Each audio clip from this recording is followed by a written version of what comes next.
Hello, and welcome to Social Studies, Chapter 5, Section 1. So today we are going to be talking about a nation declaring independence. Your objective today is to find out how Thomas Paine stirred support for independence, understanding the meaning and structure of the Declaration of Independence, and learn how Congress finally agreed to separate from England. Your vocabulary words are prospect, logic, Thomas Paine, Richard Henry Lee, resolution, preamble, and grievance. Our main idea today, Thomas Paine's common sense helped increase support for independence in the colonies. Prospect, possibility, expectation. Logic, reason, careful, or thought. Thomas Paine was a person that you're going to be learning when we are reading, so I'm not going to tell you about him right now.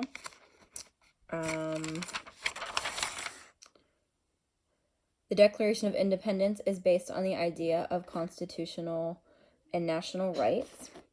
The preamble is the introduction of the Constitution. Grievances are formal complaints which were lodged against King George III of England. And our other main idea is that the Declaration of Independence changed the nature of the American Revolution. When the year 1776 began, few colonists could have predicted what lay ahead. Most colonists still hoped for a peaceful end to the quarrel with Britain. So they're divided. Some of them are loyalists and some of them are patriots. Loyalists sided with Great Britain, patriots sided with the colonists. Both patriots and loyalists were a minority at the start of 1776. Many colonists were in the middle with no strong feelings about the dispute with Britain. Even within the Continental Congress, support for independence was limited to about 1/3 of the delegates. Delegates are representatives. Patriots such as John Adams found it hard to win others to the cause of independence. Adams complained that loyalists used to the prospect of independence as a way to frighten people into giving up struggle. Okay, so in January 1776, a 50-page pamphlet called Common Sense was published in Philadelphia. The pamphlet stimulated broad support for independence. So the Common Sense newsletter type article stirred up a lot of controversy and made people think about what was really happening. It really stirred up the feelings where they wanted to vote for independence. The author, Thomas Paine, so he's one of your key vocabulary people, called King George III a royal brute. Paine ridiculed the very idea of rule by kings. Americans, he said, would be far better off if they governed themselves. Paine's strong logic, remember, careful thought, and powerful words inspired people in all the colonies. Some 500,000 copies of the pamphlet were sold between January and July of 1776. That's a lot today, but that's a lot in that time when they had a printing press. George Washington wrote, "Common sense is working a powerful change in the minds of men." So we're going to talk about Virginia. Paine's pamphlet increased support for independence within the Continental Congress. In May of 1776, Virginia authorized its delegates to support independence. Soon after, Richard Henry Lee introduced a resolution or formal statement of opinion to Congress. So key person, Richard Henry Lee, introduced a resolution, which is a vocabulary word, which means a formal statement of opinion. The Virginia Resolution proclaimed that these united colonies are and of right to be free and independent states. Before voting on Lee's resolution, Congress supported a committee to draw up a statement stating the reason for separation from Britain. Thomas Jefferson, a 33-year-old delegate from Virginia, was given the task of composing the Declaration. Highly educated but shy, Jefferson spoke little in Congress. However, he was known for his graceful writing style. In the heat of the Philadelphia summer, Jefferson struggled to find the words that would convince Americans and the world of the rightness of independence. The result was masterful. John Adams and Benjamin Franklin, who were also on the committee, suggested only minor changes. Okay. Oh no, the iPad's falling. So now we're going to talk about the Declaration of Independence, which is a primary source. We'll talk about that some more later.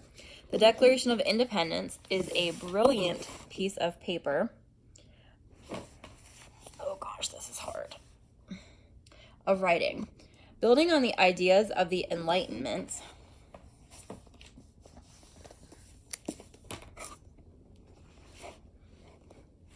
it uses step-by-step logic to explain why the colonists wanted to break away from British rule.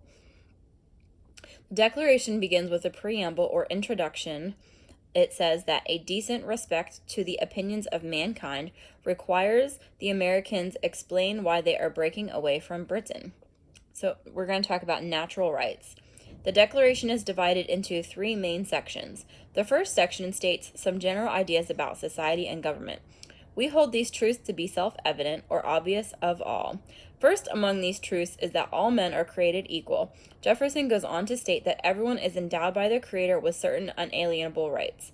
This statement is based on John Locke's ideas about natural rights. Like Locke, Jefferson goes on to state that government is created in order to protect people's rights. And like Locke, he concludes that if a government violates those rights, the people have a right to abolish their government and create another. So we're going to talk about the grievances, which are things that are formal complaints that they had to list against England. Jefferson's next task was to prove that the British government had in fact violated the rights of the colonists.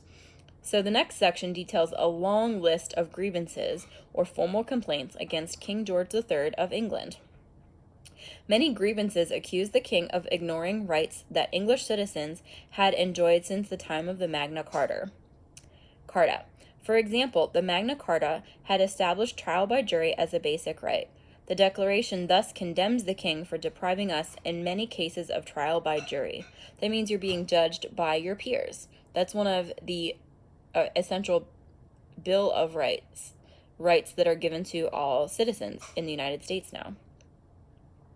The Declaration also charges the king was imposing taxes on us without our consent, another violation of traditional English rights. Time after time, says the Declaration, colonists have appealed to the king, but King George has ignored the petitions they sent. He must therefore be considered unfit to be the ruler of free people. We're going to talk about dissolving the bonds. After stating the basic principle that the people have a right to abolish an unjust government and showing that the king has violated the rights of the colonists, the Declaration reaches a logical conclusion. It asserts that the colonies are free and independent states and that all political connection between them and the state of Great Britain is and ought to be totally dissolved. That's it, no more, all gone. That's it, right there. The document ends with a solemn pledge. With a firm reliance on the protection of divine providence, we mutually pledge to each other our lives, our fortunes, and our sacred honor. The serious tone shows that to the patriots, declaring independence was a serious and deeply felt step. Impact of the Declaration. When Congress met to debate Lee's resolution, it still was not certain that they would declare independence. But on July 6, 1776, Congress approved the Declaration of Independence. Since then, Americans have celebrated July 4th as Independence Day. The actual signing of the Declaration took place on August 2nd. According to tradition, as he stepped up to sign the document, Benjamin Franklin commented, "We must all hang together, or most assuredly we shall all hang separately." Indeed, for the delegates who signed, the personal risk was great. If captured by the British, they could be hanged, so they would be killed. The Declaration of Independence changed the nature of the Revolution. No longer were the patriots fighting for fairer treatment from Britain. Now they were fighting to create a new nation. There was no turning back. Since then, the Declaration of Independence has become one of the world's most enduring documents. The statement that all men are created equal still inspires Americans and people in other nations. In 1776, these words applied primarily to white male property owners. Over the years, Americans worked to expand the notion of equality and natural rights. So I want you to answer these questions for me. What was the main idea of Thomas Paine's Common Sense? So that was the article that was written back in the beginning that had over 500,000 copies. It introduced logic, and he was trying to prove what point? Okay, your second question. What are the major parts of the Declaration of Independence? There are 3. One is natural something, one is a list of something, and one is dissolving the what. I would like you to describe them for me. Email me your answers.